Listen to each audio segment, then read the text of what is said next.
అసెంబ్లీలో 6 గ్యారెంటీలపై మాట్లాడమంటే సీఎం రేవంత్ రెడ్డి ఇష్టం వచ్చినట్లు మాట్లాడుతున్నారని విమర్శించారు కేటీఆర్. అసెంబ్లీలో తమకు మాట్లాడడానికి కూడా అవకాశం ఇవ్వలేదన్నారు. 2.5 ఏళ్లలో కాంగ్రెస్ ప్రభుత్వం ప్రజలకు చేసిందేమీ లేదన్నారు. ఇచ్చిన హామీలు అమలు చేయకపోవడంతో రైతులకు, మహిళలకు, విద్యార్థులకు బాకీ పడ్డారని అన్నారు కేటీఆర్.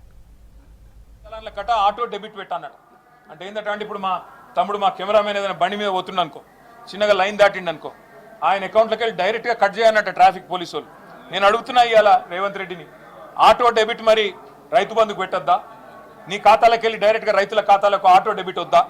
మీ రాహుల్ గాంధీ ఖాతాలకు వెళ్ళి డైరెక్ట్గా ఆటో డెబిట్ మా ఆడపిల్లలు 2500 కోసం ఎదురు చూస్తున్న వాళ్ళు వాళ్ళకు పెట్టొద్దా? మరి అట్లాగే మీ ప్రియాంక గాంధీ ఖాతాలకు వెళ్ళి ముసలోళ్ళకు 4000 పెన్షన్ ఆటో డెబిట్ పెట్టొద్దా? ఆటో డెబిట్ ఓన్లీ మా తమ్ముళ్ళు ఎవరైతే బండ్ల మీద తిరుగుతున్నారో రోడ్ల మీద వాళ్ళకి మాత్రమే ఉంటుందా?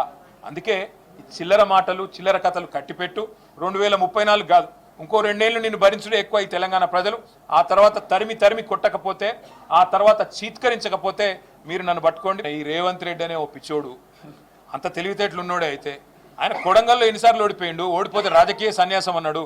రాజకీయ సన్యాసం అని చెప్పి తప్పించుకున్న సన్యాసికి ఏదో వాగుతాడు. ఆయన ఇలా పదవిలో ఉన్నాడు, ఆయన మైక్ కట్ కాదు కాబట్టి వాగుతున్నాడు. అప్పుడప్పుడు ఇట్లాంటివి వస్తాయి. కాలం మనది కానప్పుడు వానపాములు కూడా నావు పాములే బుసలు కొడతాయి అప్పుడప్పుడు. ఇవాళ ఒక 3 ఫుట్ బుడ్ర ఖాన్ గారు కూడా తీస్మార్ ఖాన్ లాగా పోజులు కొడుతున్నాడు. చూసుకుందాం, తప్పకుండా భవిష్యత్తులో చూసుకుందాం. పాలమూరు రంగారెడ్డి ఎత్తిపోతల పథకాన్ని 90% పూర్తి చేసింది కేసీఆర్. 8 లక్షల ఎకరాలకు గత 9.5 సంవత్సరాలుగా నీళ్ళిచ్చింది కేసీఆర్. వాళ్ళు పెండింగ్ పెట్టిన ప్రాజెక్టులన్నింటినీ రన్నింగ్ ప్రాజెక్టులుగా మార్చి అద్భుతంగా కల్వకుర్తి, భీమా, నెట్టెంపాడు వీటన్నిటి నుంచి కూడా 8 లక్షల ఎకరాలకు ఆయకట్టుకు మహబూబ్నగర్ జిల్లాలో నీళ్ళిచ్చింది కేసీఆర్. సరే, పాలమూరు బిడ్డనని చెప్పుకునే రేవంత్ రెడ్డి ఇవాళ ఇంతసేపు మాట్లాడిండు 3 గంటలు. ఒక్క మాట తీసిండా పాలమూరు రంగారెడ్డి ఎత్తిపోతల పథకం గురించి? మూసీ మీద ఉన్న ప్రేమలో 100వ వంతు నీకు పాలమూరు రంగారెడ్డి మీద ఎందుకు లేదు?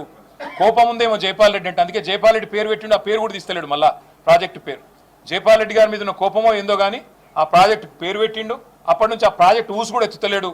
పాలమూరు బిడ్డ అయితే నిజంగానే నీలో పాలమూరు ఏమన్నా పౌరుషం ఉంటే మరి 90% పూర్తయిన ప్రాజెక్టుకు వెంటనే మిగతా 10% డబ్బులు ఇవ్వు, వెంటనే పూర్తి చేసి